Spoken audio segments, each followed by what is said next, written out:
안녕하세요. 저는 올해 48살이 된 여자입니다. 저는 현재 집안 마트에서 일을 하면서 생계를 유지하고 있고요. 저랑 딸 둘이서 살아서 어느 정도 먹고 살 정도는 돼요. 사실 저는 저희 딸을 제가 17살 때 가졌습니다.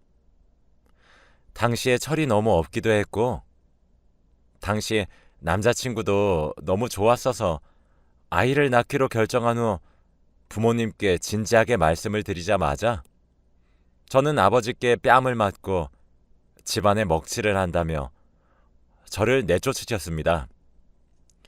저희 아버지가 워낙 가부장적이시고 이렇게 어린 딸이 밖에서 임신이나 해오니 정말 실망을 하셨다며 앞으로 딸 없는 셈 치겠다고 나가라고 하셨죠.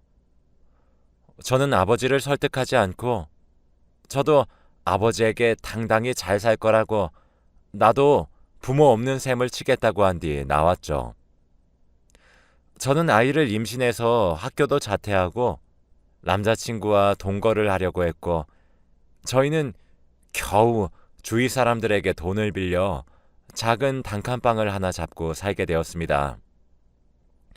그래도 남자친구랑 저랑 아기까지 평생 행복하게 살 생각에 환경이 좋지 못해도 기분은 너무 좋았고 앞으로의 날이 기대가 되었죠.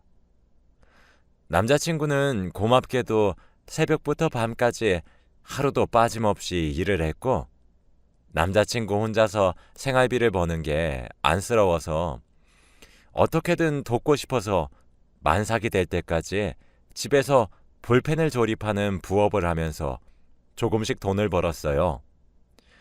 그런데 출산을 하고 아이를 키우니 드는 비용이 정말 어마무시하고 도저히 저희가 버는 돈으로는 감당할 수 없을 정도로 큰 액수의 비용이 들었죠. 그래서 저희는 돈 때문에 자주 싸우게 되었고 그럴 때마다 남자친구는 연락 두절이 된 상태로 집을 나가서 들어오지 않는 경우가 태반이었습니다. 저는 그럴 때마다 신생아 아기를 혼자서 감당해야 하는 게 너무 벅찼고 남편을 사랑하는 감정도 점차 줄어들게 되어 더 이상 같이 살고 싶지도 않았죠.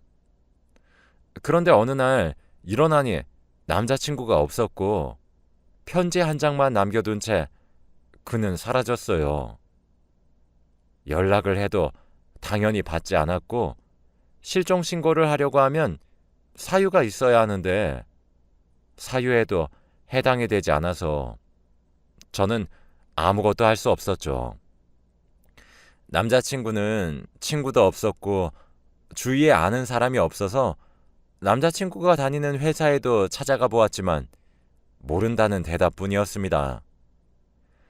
편지 속 내용은 도저히 힘들어서 못 살겠다며 아기 잘 키우라며 혼자 두고 가서 미안하다는 내용밖에 없었죠.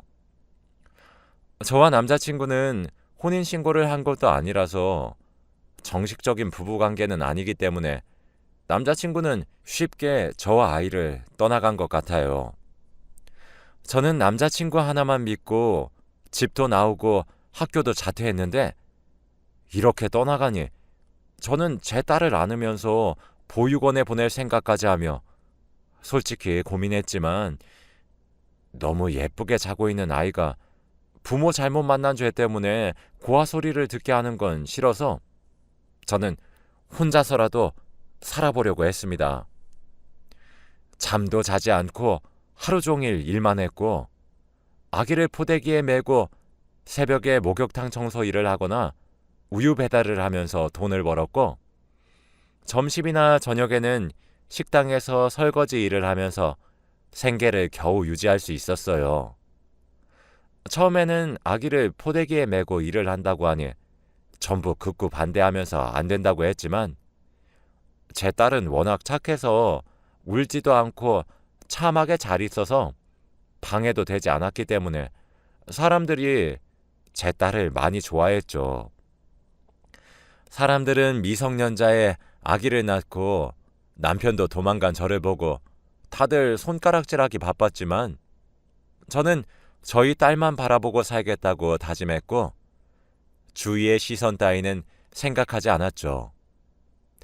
이렇게 보잘것없는 엄마 밑에서 자란 아기가 지금은 어느덧 30살이 되었습니다. 숙녀가 되긴 했지만 제 눈에는 아직 어린 아기 같아요. 저희 딸은 저한테 손 하나 안 벌리고 나름 좋은 직장에 취직해서 돈도 어느 정도 잘 벌고 있어요.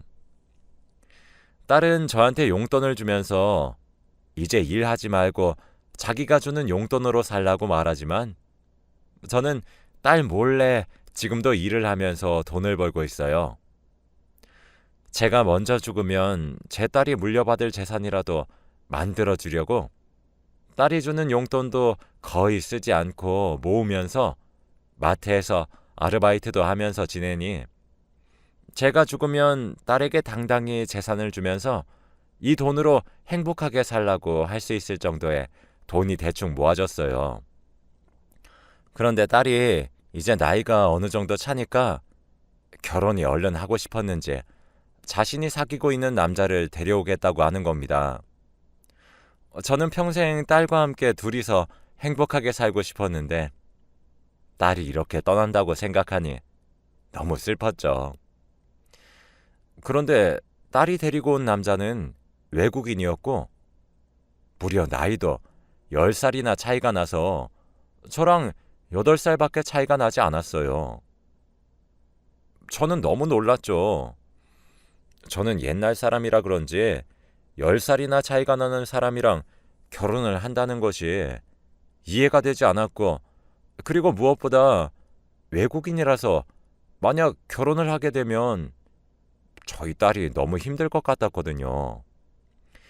그 사람의 첫인상은 제 또래 같아 보였고 제 딸의 남자친구 느낌이 아니라 삼촌 느낌이 더 강해서 당황을 했어요.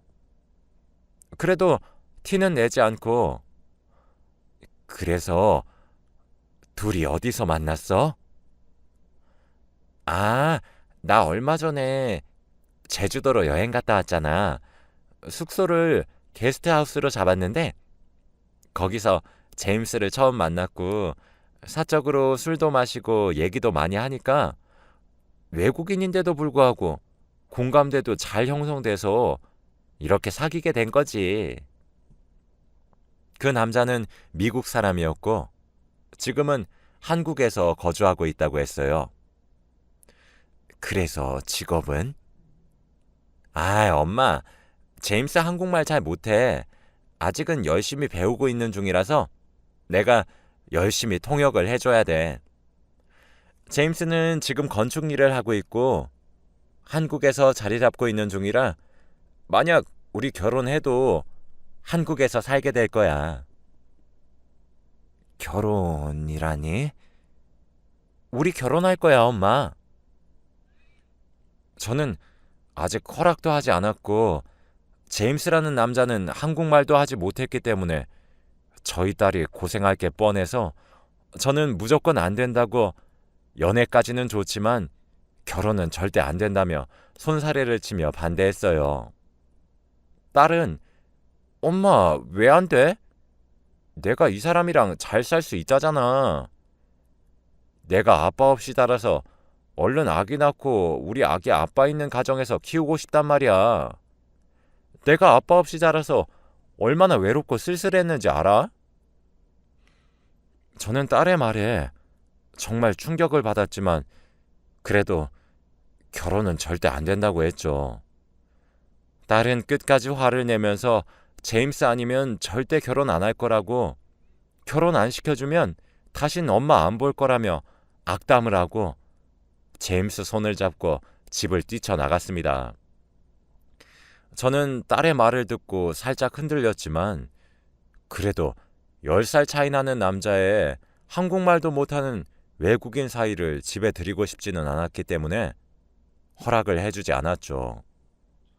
저는 딸과 함께 둘이서 사는데 딸이 며칠 동안 집에도 들어오지 않고 제 연락도 받지 않아서 무슨 일이 생긴 건 아닐까 걱정이 되었어요. 그런데 어느 날 누가 저희 집 초인종을 눌렀고 현관문을 여니 제임스가 있었습니다. 그 사람은 한국말을 못해서 휴대폰으로 번역기를 쓰면서 제게 말을 했고 편지 한 장을 제게 건네주고 인사를 하고 돌아갔는데 편지 내용에는 딸은 지금 자기랑 같이 있고 잘 있으니 걱정하지 말라는 말과 제 딸과 결혼 후에 어떻게 살아갈 것인지 계획과 지금 자신이 통장에 얼마가 있는지 그리고 자신의 성격과 제 딸을 처음 만났을 때 어땠는지 등 굉장히 상세하게 자신의 이야기를 써내려갔죠. 제임스는 제 딸을 보자마자 첫눈에 반했다고 했어요. 성격도 너무 착하고 얼굴도 예뻐서 대뜸 먼저 번호도 물어보고 연락도 했는데 제 딸은 외국인이라서 부담스럽기도 하고 나이도 많아서 처음에는 거절했지만 제임스의 끊임없는 구애에 결국 연애를 시작했고 둘은 6개월밖에 사귀지 않은 커플이지만 제 딸이 너무 좋은 나머지 얼른 결혼을 하고 싶다는 말도 써져 있었죠. 서툰 한국어 실력으로 사전과 번역기를 써가면서 한 글자씩 써내려간 정성을 보고 제임스를 다시 생각해보게 됐죠. 그 이후에도 저희 집으로 꽃과 편지를 자주 보내며 제 마음을 돌리려고 노력을 하는 게 제 눈에도 보였어요. 그래서 결국 제임스와 제 딸의 결혼을 허락했고 둘은 기다렸다는 듯이 결혼을 허락하자마자 혼인신고를 얼른 했습니다. 그런데 그때 딱 제임스가 자기가 살고 있는 집의 계약 기간이 끝나서 갈 데가 없다고 해서 결혼 준비를 하는 동안에만 저랑 딸과 같이 3명이서 살기로 했습니다. 바로 신혼집을 구해도 되는 상황이었지만 딸이 떠나면 혼자 있을 저를 위해서 같이 지내도 되는지 제임스가 먼저 물어보았고 저도 혼자 사는 것은 너무 외로울 것 같았기 때문에 좋다고 했죠. 아주 잠시지만 3명이서 살고 사위도 생기니 얼추 집안의 분위기가 좋아지고 생기가 가득해졌어요. 그렇게 둘은 결혼 준비를 빠르게 하기 위해서 매일같이 나가서 혼수도 고르고 웨딩드레스도 고르고 신혼집도 구하더군요. 제임스는 저희를 배려해서 한국에서 결혼식을 진행한다고 했습니다. 저는 그럼 사돈은 어떡하냐고 물었고 제임스는 부모님이 2분 다 돌아가셔서 오실 분들이 없다고 했죠. 제임스 측 지인들이 거의 없기 때문에 저희는 아주 작고 소소하게 저희만의 결혼식을 올렸고 저도 그런 결혼식이 마음에 들었어요. 그렇게 결혼을 하니 제 딸과 제임스는 신혼집으로 갔고 혼자 지내는 제 생각에 주말마다 저희 집으로 놀러와서 제 말동무를 해주곤 했죠. 주말에 딸이 회사 일로 바빠서 오지 못할 때는 제임스 혼자라도 와서 저랑 같이 있어주곤 했고 제임스도 어머니가 안 계셔서 그런지 저를 엄마처럼 많이 믿고 의지하는 것 같았어요. 그동안 제임스는 결혼 준비를 하는 동안 한국어 공부를 많이 했기 때문에 이제 어느 정도 우리가 무슨 말을 하는지 알아듣긴 하지만 그래도 여전히 글을 쓰거나 말을 하는 건 서툴어요. 그래도 요즘은 번역기가 있어서 소통의 문제는 잘 없었답니다. 저는 주말에 제임스가 가끔 저희 집에 놀러 오면 한국어 공부도 같이 해주고 많은 도움을 주곤 했죠. 그런데 제임스가 혼자서 저희 집에 오는 날이면 꼭 집으로 돌아갈 때 미국식으로 인사를 해요. 그런데 제 딸과 같이 저희 집에 오는 날에는 저한테 한국식으로 허리만 굽히면서 인사를 했죠. 저는 처음엔 의아했지만 제임스가 미국 사람이라서 아직 한국식 인사에 적응을 못해서 그런가 싶었죠. 그래도 저는 미국식 인사를 배워야 제임스도 좋아하겠다는 생각에 미국식으로 인사하니 정말 제임스도 좋았는지 해맑게 웃더라고요. 그렇게 저는 제임스와 더욱 친해졌고 대부분 장모라고 하면 거리를 두면서 불편하게 생각하는데 제임스는 오히려 저를 너무 다정하게 대해줘서 고마웠죠. 전 평소처럼 마트에 출근을 했고 아르바이트를 하는 도중 모르는 번호로 전화가 오더군요. 저는 원래 모르는 전화는 잘 받지 않는 성격이지만 그래도 그날은 왠지 모르게 그 전화를 받아야만 할 것 같은 기분이 들었어요. 저는 조용히 화장실로 가서 여보세요? 라고 하니 혹시 김지연 씨 보호자분 되세요? 여기 응급실인데 김지연 씨 단축 번호에 저장된 번호로 전화 드렸거든요. 지금 당장 와주셔야 할 것 같은데요. 라고 말하더군요. 저는 전화를 끊고 황급히 응급실로 달려가는 내내 제 딸을 잃을까봐 너무 두렵고 무서웠습니다. 응급실로 가니 제 딸은 피범벅이 되어 있고 옆에는 사위가 있어서 도대체 무슨 일이냐고 의사에게 물어보니 딸이 교통사고가 났다고 했습니다. 딸이 퇴근을 하고 신혼집으로 돌아가면서 신호를 위반한 화물 트럭과 크게 부딪혀 차가 3번이나 뒤집혔고 저희 딸이 지금 숨을 쉬고 있는 것도 기적이라고 했습니다. 딸은 숨은 쉬고 있었지만 눈은 뜨지 않는 혼수 상태였고 사위는 옆에서 제 딸의 손을 잡으면서 눈물만 뚝뚝 흘리고 있었죠. 이런 청천벽력 같은 일 때문에 딸이 눈을 뜨지 못하는 게 너무 슬펐고 저는 그날 이후부터 한시라도 딸 곁에서 떠나지 않으면서 딸을 간호했습니다. 그런데 딸은 뉴스에 나올 정도로 교통사고가 너무 크게 나서 병원에서도 깨어날 기미가 보이지 않는다고 했고 다들 저에게 이만 포기하라는 말만 하더군요. 저는 끝까지 제 딸을 포기하지 않으려고 했지만 옆에서 사위까지도 제게 포기하라고 했어요. 저는 사위까지 저한테 그만하라고 하니까 너무 슬펐고 아무도 제 편은 없는 것 같아서 서러웠죠. 저는 한평생을 제 딸만 보면서 살았는데 이렇게 빨리 딸이 죽음에 가까워질 줄은 전혀 몰랐습니다. 저는 일만 하면서 딸에게 줄 재산까지 만들어 놨는데 이 재산이 쓸모가 없게 된 거죠. 저는 집으로 돌아와서 하루 종일 누워만 있고 일도 나가지 않으며 우울한 일상을 보냈는데 사위가 제가 걱정이 되었는지 저희 집으로 와서 밥도 챙겨주고 청소도 해주면서 저를 위로해 주었죠. 사위도 아내가 한순간에 다쳐서 마음이 심란할 텐데 저를 위해주니 너무 고마웠습니다. 그런데 그날 저녁 제게 다가와서 같이 자자고 하는 겁니다. 저는 원래 제 방에서 혼자 자기도 하고 침대도 1인용 침대라 무슨 말이냐며 다른 방으로 가라고 했죠. 그런데 사위는 제가 너무 우울해 보여서 밤새 같이 있어주고 싶다며 어리광을 부렸고 저는 필요 없으니 네 방으로 가라고 했고 사위는 그래도 걱정이 된다며 고집을 피우길래 저는 그렇게 내가 걱정이 되면 바닥에서 자라고 했습니다. 사위는 알겠다고 했고 그렇게 저는 침대, 사위는 바닥에서 잠을 잤어요. 그런데 새벽에 사위가 슬금슬금 제 곁으로 다가오는 게 아니겠습니까? 저는 당장 네 방으로 가라고 소리를 꽥 질렀고 사위도 할 말이 없었는지 고분고분 방으로 나가더군요.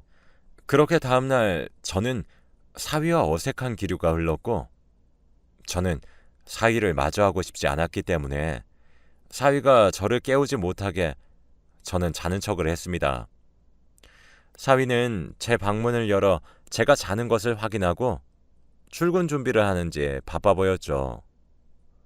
그런데 갑자기 거실에서 전화하는 소리가 들리더군요. 그런데 이 집에는 사위와 저밖에 없는데 한국어도 정말 능숙하고 말도 빨랐어요.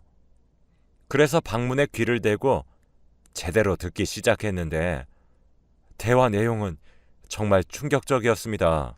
사위는 돈을 노리고 제 딸에게 접근한 것이었어요. 그런데 더 가관인 건 제 딸과 결혼을 했지만 제가 좋아졌고 저와 평생 살고 싶다는 말도 했습니다. 저는 너무 큰 충격에 아무 말도 나오지 않았고 외국인인 줄 알았던 사위는 알고 보니 혼혈인이었습니다. 한국말도 너무 능숙했고 제 딸에게 접근해서 제 재산을 탐낸 것도 너무 괘씸했죠.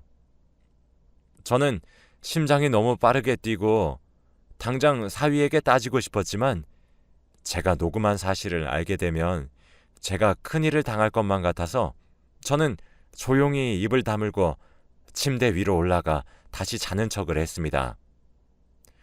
사위는 통화가 끝난 후 다시 제가 자는지 확인을 했고 제가 침대에 누워있으니 짐을 챙기고 밖을 나가더군요. 저는 사위가 나가자마자 경찰서로 가서 신고를 했습니다. 신고를 접수하고 저는 제 딸을 보러 병원에 갔고 처음에는 딸이 저런 남자를 집에 들인 게 너무 원망스러웠지만 그래도 딸을 이해했어요. 저는 며칠 동안을 병원에서 지내다가 경찰서에서 전화가 왔고 사위를 잡았다는 연락에 달려가니 사위는 조사를 받고 있더군요. 저는 사위의 멱살을 부여잡고 야, 너 도대체 우리 돈으로 뭐 하려고 했던 거야? 죄송해요. 돈이 너무 급해서.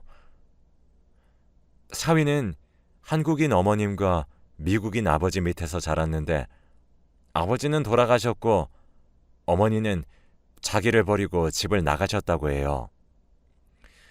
아버지가 돌아가시기 전에 빚을 잔뜩 남기셨는데 그 빚을 자기 혼자 감당하기에는 너무 큰 액수라 어쩔 수 없이 이런 선택을 했답니다. 저는 너무 화가 났고 어이가 없어 당장 이 사기꾼을 감옥에 넣어달라며 화를 냈고 사위는 무릎을 꿇고 한 번만 용서해달라고 싹싹 빌었어요. 하지만 저는 흔들리지 않았죠. 저는 병원으로 돌아와 딸을 열심히 보살피면서 살고 있어요. 당연히 사위는 제 딸과의 이혼은 물론 법의 심판을 받아 감옥에 수감이 되었습니다. 그리고 얼마 지나지 않아 딸은 기적처럼 눈을 떴고 아직 걷는 것은 힘들지만 손가락도 움직이고 제 말도 얼추 알아듣는 것 같습니다. 사위가 인공호흡기를 떼기 전에 제가 그 사실을 알아서 얼마나 다행인지 몰라요. 만약 사위의 계획대로 되었다면 제 딸은 이미 이 세상 사람이 아니었겠죠. 그 생각만 하면 정말 아찔합니다. 제 사연은 여기까지입니다. 감사합니다.